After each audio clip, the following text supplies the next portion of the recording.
Welcome to all. Schedule caste या प्रवर्गातून जर तुम्ही इतर धर्मामध्ये जर धर्मांतर करत असाल तर सुप्रीम कोर्टाचा लँडमार्क जजमेंट आला की आता तुम्हाला शेड्यूल कास्ट म्हणून ज्या सुविधा मिळतात आता त्या सुविधा मिळणार नाही. मग त्यामध्ये आरक्षण घ्या, त्यामध्ये अॅट्रॉसिटीचं संरक्षण घ्या किंवा इतर बाबी घ्या. काय आहे सुप्रीम कोर्टाचा हा लँडमार्क जजमेंट जो आंध्र प्रदेश हायकोर्टामधनं किंवा आंध्र प्रदेशमधनं आला तो व्यवस्थितपणे बघण्याचा आपण प्रयत्न करू. ओके. आणि एक विनंती होती टीमकडनं की अगेन त्याला काय म्हणतात की आपला नॉन सबस्क्राईब बेस वॉचिंगचं प्रमाण खूप जास्त आहे, त्यामुळे एक वेळा सबस्क्राईब करून घ्या म्हणजे आपला संवाद म्हणजे मी लाईव्ह वगैरे जर आलो तर तुम्हाला नोटिफिकेशन येईल. त्या सबस्क्राईब केल्यानंतर मला काही कुठला भारतरत्न पुरस्कार मिळणार नाहीये. ठीक आहे. तशी आपले लेक्चर हे मॉनिटाईज नसतात म्हणजे जाहिरात वगैरे मधामध्ये येत नाही आपल्या. बेसिकली बघा की शेड्यूल कास्ट लक्षात ठेवायचं, शेड्यूल कास्ट आहे इथं, शेड्यूल ट्राईब नाही आहे बरं का. सुप्रीम कोर्टाचा हा निर्णय शेड्यूल ट्राईबला लागत नाही. का लागत नाही त्याचं उत्तर मी नंतर देतो. पहिल्यांदा व्यवस्थितपणे आपण समजून घेऊ. चला बघा, only Hindus, Buddhist and Sikh can claim schedule caste status supreme court. हे तिघच त्याला काय म्हणतात की शेड्यूल कास्ट साठी काय करू शकतात, क्लेम करू शकतात. हे तीनच का बरं त्याचं पण उत्तर मी देतो. धर्मांतर केल्यास अनुसूचित जातीचे लाभ संपुष्टात. लक्षात ठेवायचं, शेड्यूल कास्टचे लाभ संपुष्टात. शेड्यूल ट्राईबनं जर केलं तर तसं नाही. का बरं, उत्तर मी पुढे देतो. आता बघा पहिल्यांदा केस काय होती किंवा विषय काय होता.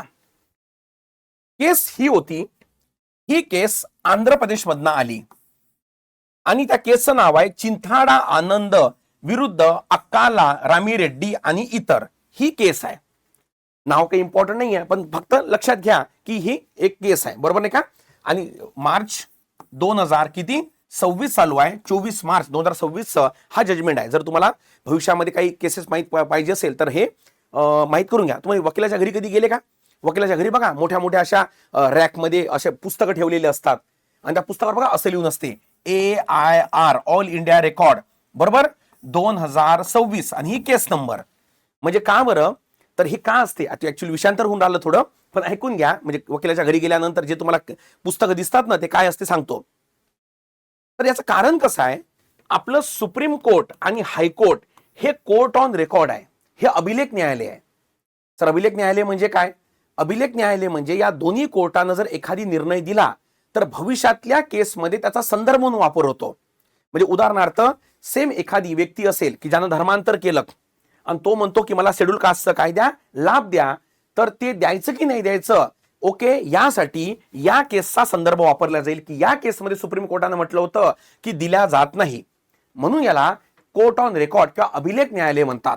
ठीक आहे इथपर्यंत. आणि म्हणून ते माहीत असावं वकिलाला, म्हणून दरवर्षी एक मोठी पुस्तिका म्हणजे त्या वर्षामध्ये जेवढे जजमेंट्स आले तेवढे सगळे ह्या पुस्तकामध्ये दिल्या जातात, म्हणून त्या वकिलाच्या घरी तेवढी रॅक भरून असते. कळला आता इथपर्यंत? हा. तुम्ही म्हणाल बा एवढं वकील वाचतो का? हो, जगातला सर्वात मोठं त्याला काय म्हणतात की बुद्धिजीवी काम हे वकिलाचं आहे. स्पर्धा परीक्षेमध्ये जेवढे विद्यार्थी वर्षभरात वाचतात ना तेवढं त्या वकिलाला बिचारायला एका दिवशी वाचा लागते. त्याला ड्राफ्टिंग म्हणतात, केस ड्राफ्टिंग म्हणतात. कळलं इथपर्यंत? आपण कधीतरी बोलू या व्यवसायावर, वकिलीवर सविस्तरपणे सांगतो, पहिले मुद्द्यावर या. तर बेसिकली लक्षात ठेवायचं ही ती केस होती. काय केस होती एकदम आपल्या सोप्या भाषेमध्ये समजून सांगतो. ए नावाचा एक व्यक्ती होता. मी नाव का बरं म्हणजे सोपी जावं म्हणून अशी नाव घेत आहोत. नाव थोडे कठीण आहे, ते आंध्र मधले नाव आहे, ते तुमच्या लक्षात पण राहणार नाही. ए नावाचा व्यक्ती होता ज्यानं ख्रिश्चन धर्मामध्ये धर्मांतर केलं, बरोबर. आता ख्रिश्चनिटीमध्ये धर्मांतर केल्यानंतर 10 वर्षापासून तो त्या धर्माचं आचरण करत होता, ख्रिश्चनिटीचं. तिथं तो त्याला काय म्हणतात की त्याला काय म्हणू शकतो, एक म्हणजे ते चर्च मधलं ते धार्मिक पादरी म्हणतात त्यांना, किंवा तिथलं समजा जे काय असेल ते धार्मिक पोस्ट, तर तो त्या पदावर सुद्धा होता. तो दर संडेला प्रार्थना पण करत होता, लोकांची प्रार्थना पण घेत होता, त्याच्या घरी लोक जाऊन प्रार्थना पण करत होते. म्हणजे फुल्ली तो ख्रिश्चनिटीचं पालन करत होता, काय प्रॉब्लेम नाही. आता झालं काय, त्याच गावामध्ये एक मिस्टर बी होता, बरोबर का, मिस्टर बी होता. या मिस्टर बी न काय केलं, या ए वर अटॅक केला, याला त्रास दिला. ए म्हणजे कोण, ज्यानं धर्मांतर केलेला आहे, ओके, तो व्यक्ती आहे हा. याच्यावर अटॅक केला, याला त्रास देत होता.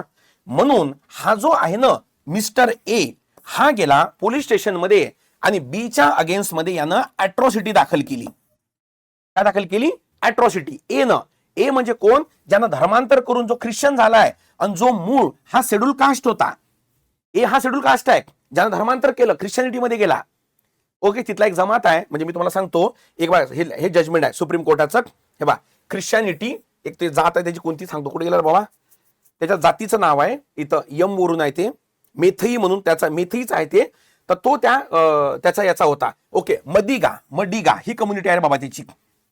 हा मडिगा कम्युनिटीचा होता, जो शेड्यूल कास्ट मध्ये येतो ती जात, आणि ही ख्रिश्चनिटीमध्ये गेला 10 वर्षापासून. आणि बी न याला त्रास दिला म्हणून ए न अॅट्रॉसिटी दाखल केली कोणावर, बी वर, शेड्यूल कास्ट म्हणून. झालं. मग आता काय झालं, ही केस गेली हायकोर्टात, आंध्र प्रदेश हायकोर्टात.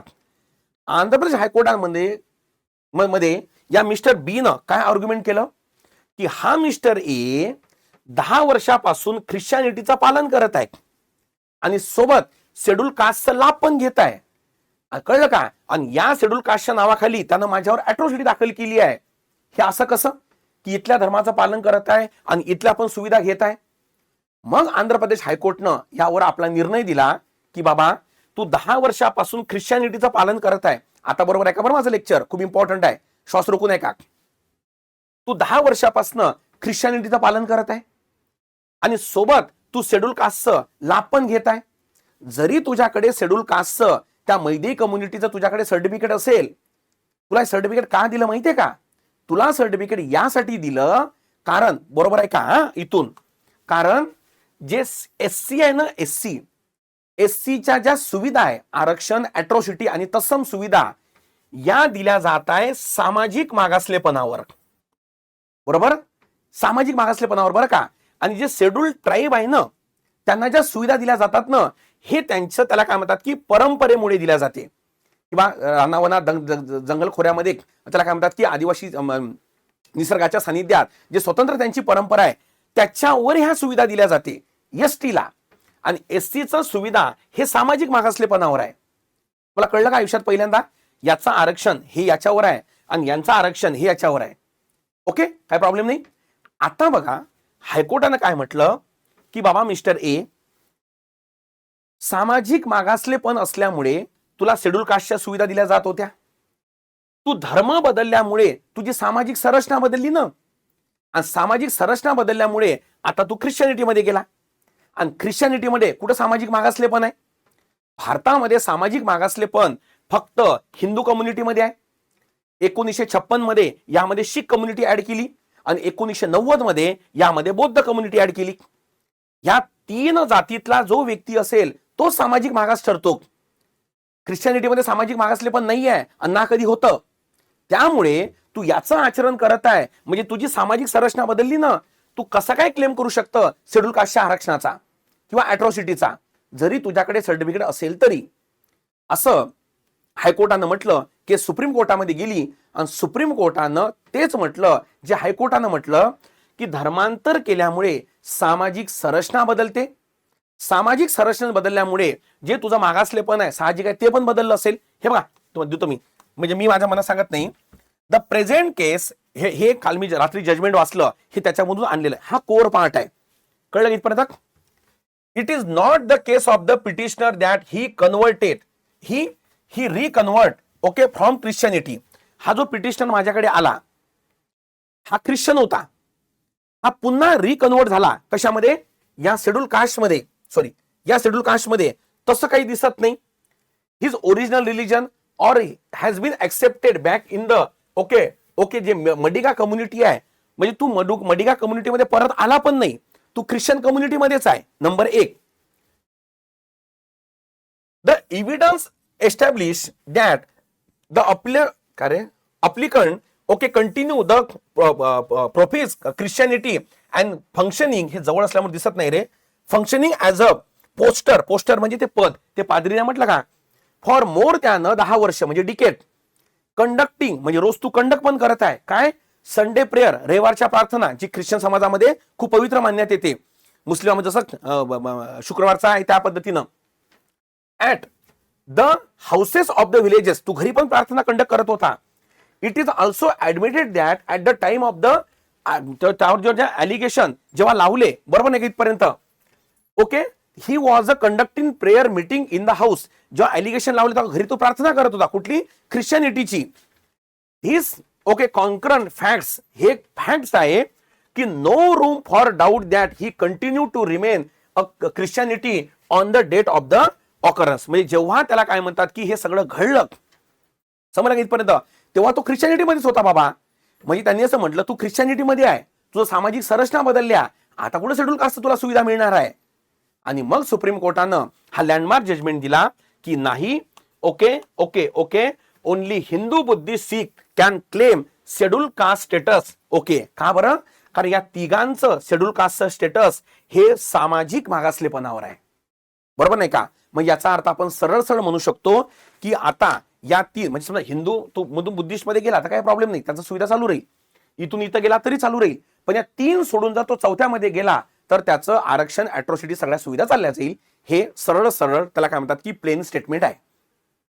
Is that clear? पळवाटा पण खूप आहे म्हणा याच्यावर. म्हणजे बरोबर नाही का? पळवाटा म्हणजे कशा की आता धर्म ही खाजगी बाब आहे.